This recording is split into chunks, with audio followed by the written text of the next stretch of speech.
A charismatic thief planning an elaborate con game to steal people's money. If it sounds like the plot of a Hollywood hit, it is. Remember, Catch Me If You Can? We've got a real-life drama with a similar plot unfolding right here, right now. CBS 2 investigator Dorothy Tucker tracks down the star of the Chicago charade and discovers a past you wouldn't expect.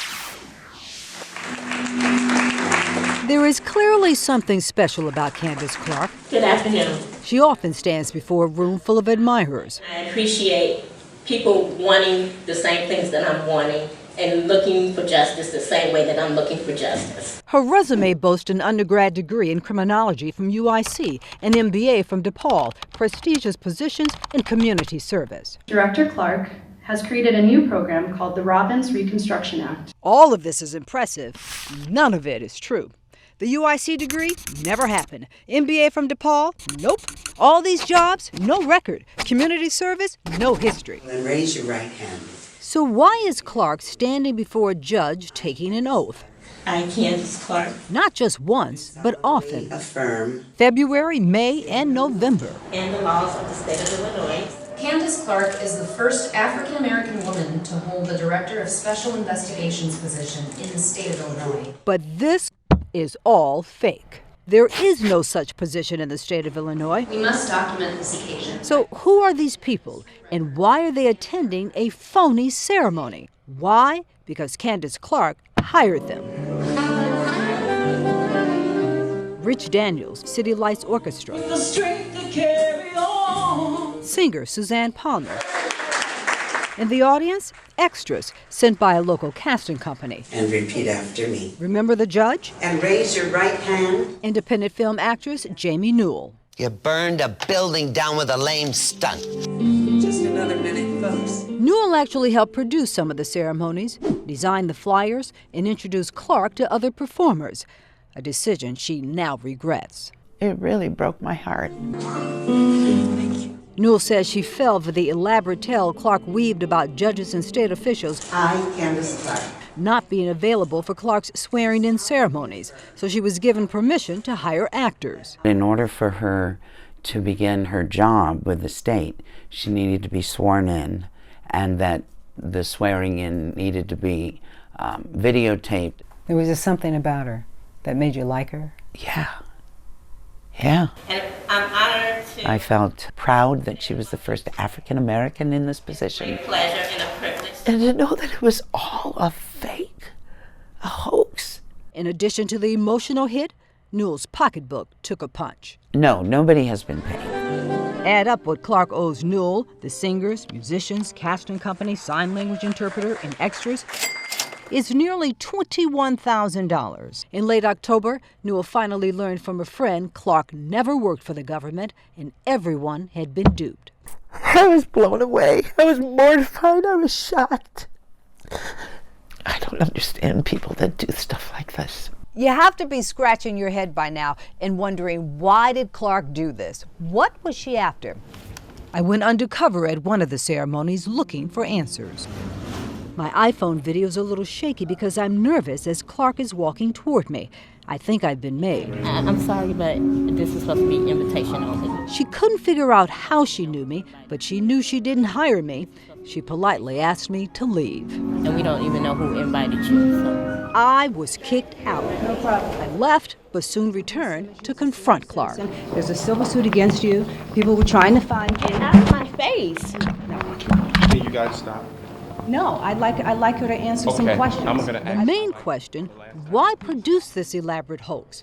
We're not the only ones asking. I just want to understand, what's the purpose? The question comes from members of the Moorish Science Temple of America. I believe justice is justice. They believed Clark was a prominent state official because they had attended her ceremonies. We were believing that this woman would be of assistance to us. And a community. At the time, they had no idea most of these people were actors. Director Clark has created a new program. Reading from a script Clark had written.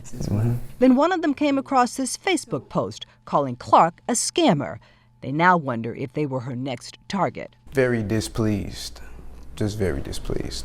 She got me good. Darlene Simmons posted that Facebook message. She got me good. Simmons met Clark in 2014.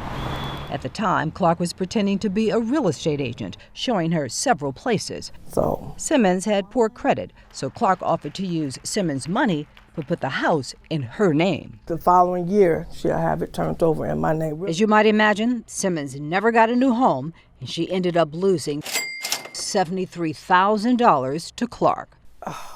She's a devil. That 401k, I worked 40 years at the Tribune for. 40 years to have it taken from me. I was not expecting all of this. How could you do that? I wasn't prepared. This woman, who has lied about her resume, pretended to be a state employee and a real estate agent, is a graduate of Percy Julian High School and a two-time felon for fraud and impersonating a police officer. Candace didn't start with me, and she's not going to end with me. She needs to be stopped. So what are you doing? What are you doing? Will authorities ever catch Clark? That's what we'll keep asking. Dorothy Tucker, CBS 2 Investigators. Get out of my face. To be continued.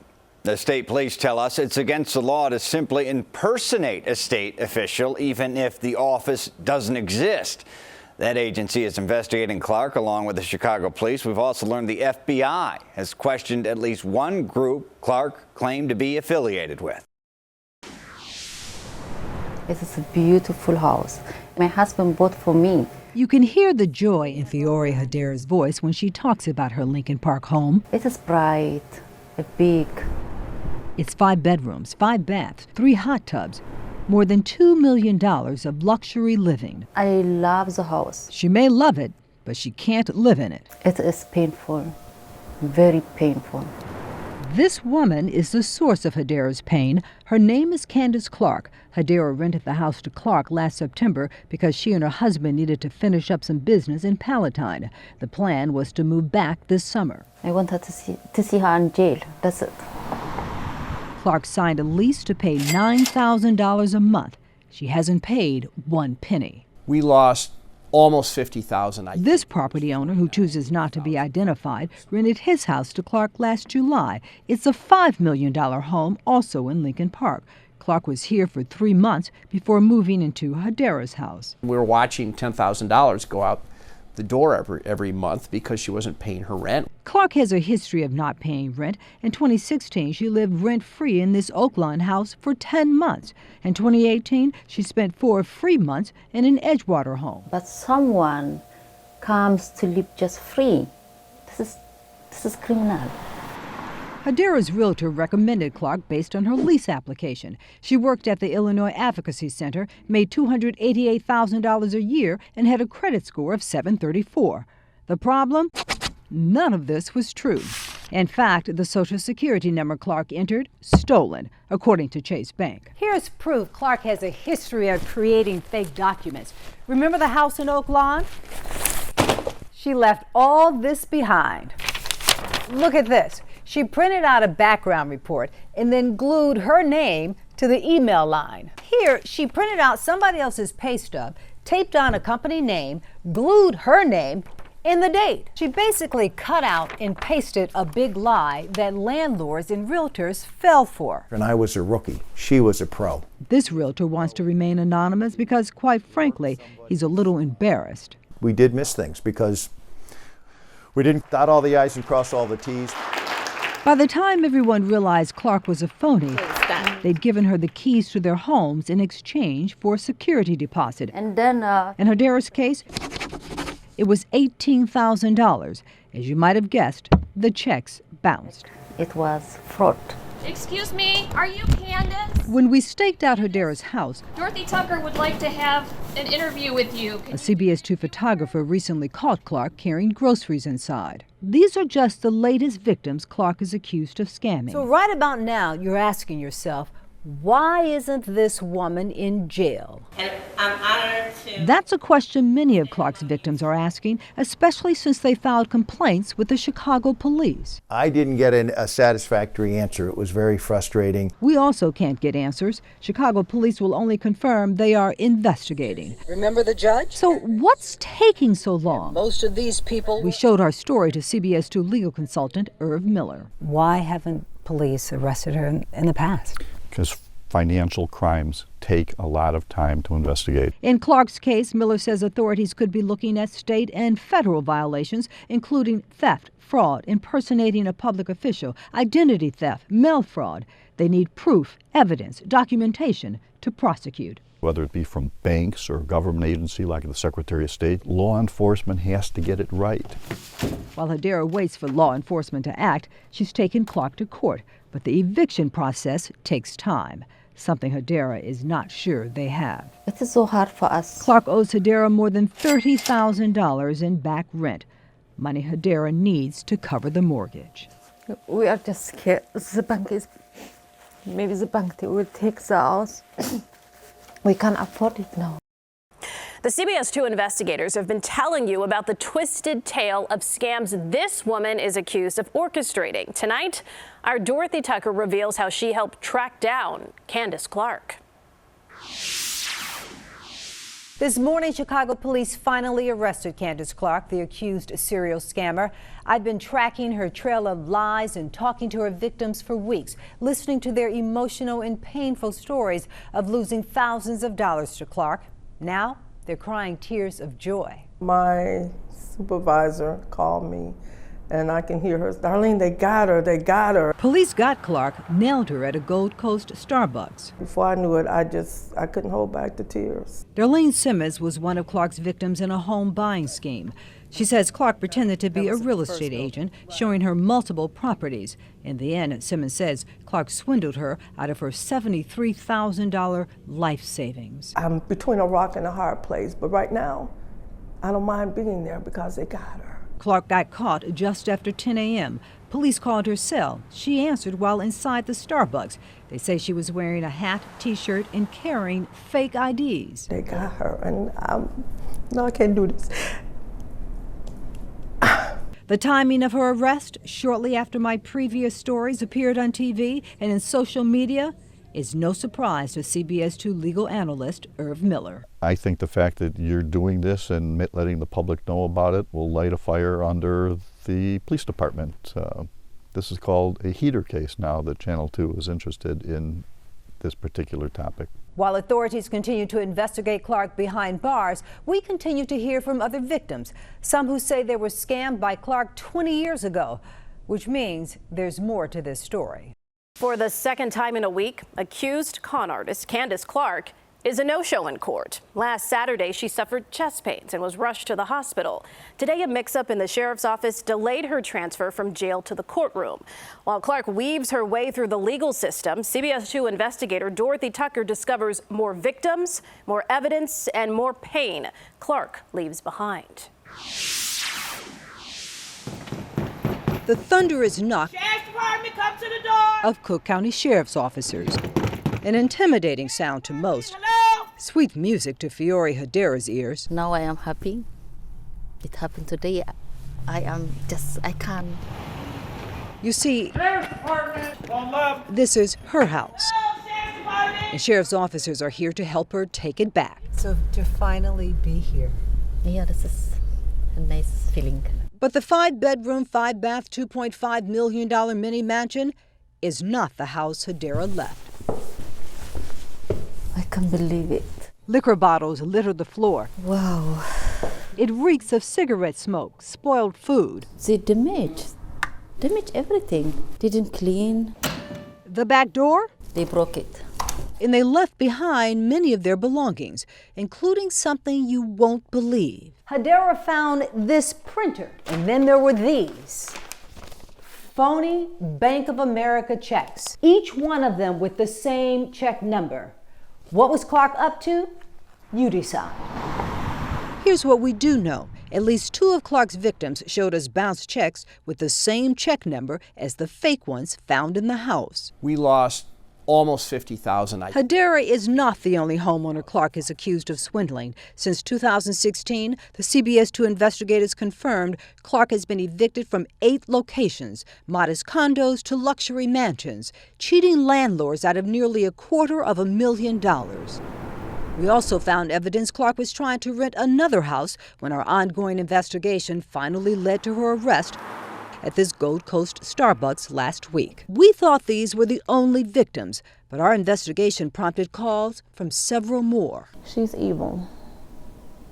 She's a monster. Stanita Ware was one of the few willing to go on camera, and her story dates back 2 decades. I had to share my story because it didn't start just now. This happened 20 years ago. Ware was a college student with a 2-year-old son when she says she was conned by Clark. Back then, Clark was pretending to work for a nonprofit that helped young mothers buy homes. She was awesome. She seemed like she really cared about my life. Ware ended up giving Clark more than $3,000. What person can sleep at night knowing that I'm taking money from this woman's child? Ware not only had a compelling story. Is that you? That's me. She had video. And I want to thank you for coming out. That's Candace. I don't know what to say. Clark was at a ceremony being honored for her work. Because I didn't know that people thought of me that way. That's all fake. It's indeed an honor to be here. But at the time, a young Ware praised her friend with a poem. A good friend and a mentor. So those titles best describes you. I was really excited for my friend, and to know that it was all fake, that hurts. I try to do what I can for young women. Over the years, a lot of people claim to have been hurt by Clark. One viewer sent us this 2007 police report from Hazel Crest. The complaint? Candace Clark was posing as a law enforcement officer and selling goods police had confiscated from drug dealers. The accuser says she gave Clark $6,000 and got nothing in return. So here's the question. If there's so much evidence on Clark, why hasn't she ever served time? She does have prior felony convictions, but each time she was given probation. Why haven't authorities connected the dots? Sometimes one police department doesn't know what's in another police department's file, and it slips through the cracks. Why not make the phone calls? Why not do the research? Police officers are territorial. You have a Chicago police officer, they're interested in crimes in Chicago. You have an Oak Park police officer, he's looking for crimes in Oak Park. Since no one connected the dots, Clark's reign of scams spanned at least 20 years. The question now, is it over? It's her high. She's not going to stop. It's in her blood. Right here. Okay. That's her. Back then, she was Candace Dixon, student, Percy Julian High School, member of Big Brothers and Sisters, the modeling club, math team. I remember her walking to class, going to class and everything, but I really didn't socialize with her. A former classmate who chose not to be identified says early on there were signs Candace might be headed down a different path. Well, she was Team USA. That's what was told to us, by her. She had the crown, the sash, a picture to prove it. Miss Teen Illinois 1987. Only there's one little problem. The 1987 Miss Teen USA pageant. We found the video with all the state winners, including Miss Illinois.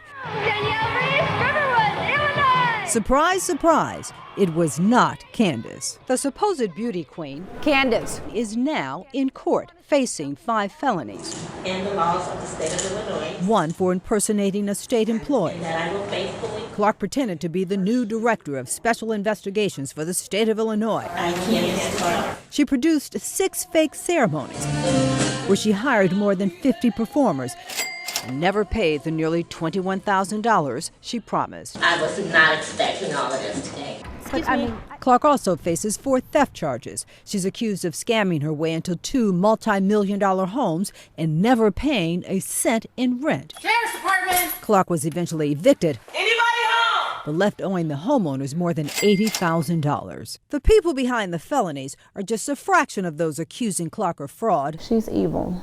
Among the first, she's a monster. Stanita Ware, who says Clark conned her out of $3,600. I didn't know that people thought of me that way. 20 years ago. Altogether, we identified 86 people and companies that have lost money to Clark. Added up, the total comes to a whopping $469,000. What do you say to those people? Unfortunately, there's going to be no comments. Court is not new to Clark, but in the past, she's gotten nothing more than a slap on the wrist with a feather. Between 2008 and 2010, Clark was arrested 6 times in Chicago and 3 other suburbs. She's faced charges of theft, writing bad checks, and impersonating a police officer. It's her high. She's not going to stop. It's in her blood. The most Clark ever got was probation. This time, Clark's accusers are hoping the outcome is different. So, including the latest one, Stephanie Bennett, who now lives in Texas. She cost me my home. I lost my home. Bennett is not exaggerating. She was just 27 years old in 2010 when she bought this $225,000 house in suburban Midlothian. Like, look what I accomplished. 5 years later, Bennett was moving out of town, so she rented her home to Clark for $2,000 a month. It was awful. It was an awful experience. For 8 months, Clark lived rent-free.